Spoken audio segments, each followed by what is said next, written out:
It was a bright Sunday morning, the kind of day meant for laughter, long drives, and freedom. The roar of motorcycle engines filled the air as a group of bikers rolled down the winding country road. They weren't just any bikers.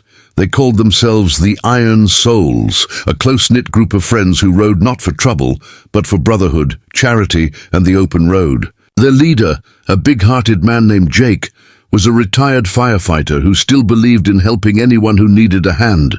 None of them knew that this ride would soon change their lives forever.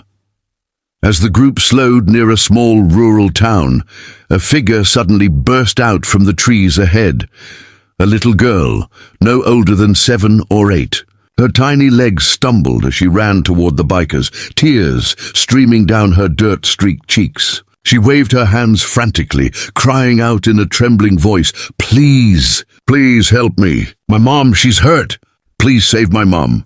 The bikers screeched to a halt, dust swirling around them. Jake quickly jumped off his bike and knelt beside her. Hey, it's okay," he said softly, his deep voice steady but filled with concern. "What happened, sweetheart? Where's your mom?" She crashed our car," the girl sobbed, pointing toward a narrow dirt path leading into the woods. "She's still there. I can't wake her up."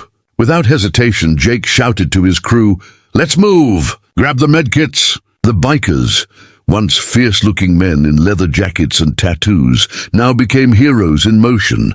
They followed the little girl into the woods, their boots crunching against the leaves as the sound of rushing water grew louder. Just ahead, down a small slope, they saw it. A car flipped onto its side near a riverbank. Smoke rose from the hood, and inside, a woman was slumped over the steering wheel. Jake's heart pounded. "Tom, kill the ignition line! Ryan, call 911! He barked out commands like a man back in action. He rushed to the driver's side and tried to open the door. It was jammed. "Mommy!" the little girl cried, clutching Jake's arm. "It's okay, kiddo. We're going to get her out," Jake said with a reassuring nod. He pulled off his gloves, looked at his team, and together they pushed with all their strength until the door gave way with a loud crack. Smoke thickened and the smell of gasoline filled the air. One wrong spark could mean disaster. Jake leaned in carefully and checked the woman's pulse. "She's alive, but we need to get her out now," he shouted. They unbuckled her seatbelt and gently lifted her from the wreckage. Just as they carried her away, flames began licking up the car's side. Within seconds, the entire vehicle was engulfed.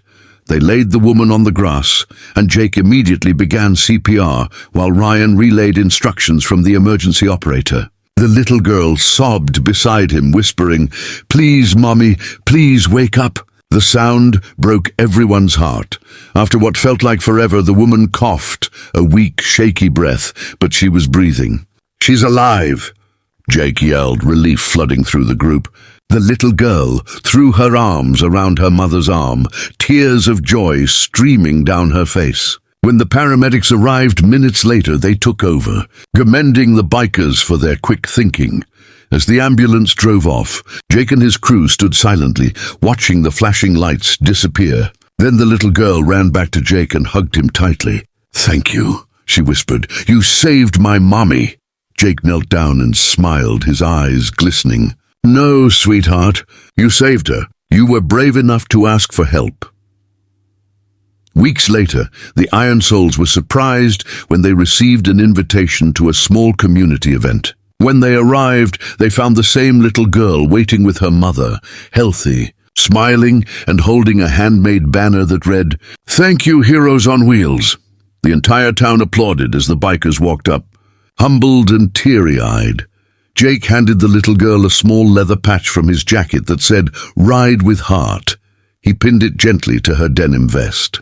"You're one of us now," he said warmly. From that day on, the story of the Iron Souls spread across the internet, a story not of rebellion, but of compassion, courage, and the power of strangers who chose to care. The video of the rescue went viral, reaching millions of hearts. People wrote comments like, "Faith in humanity restored," and "Real heroes don't always wear capes, they ride motorcycles."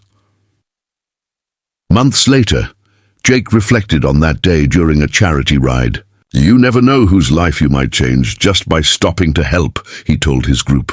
The sun glowed over the horizon as they rode on, engines rumbling like a heartbeat of hope.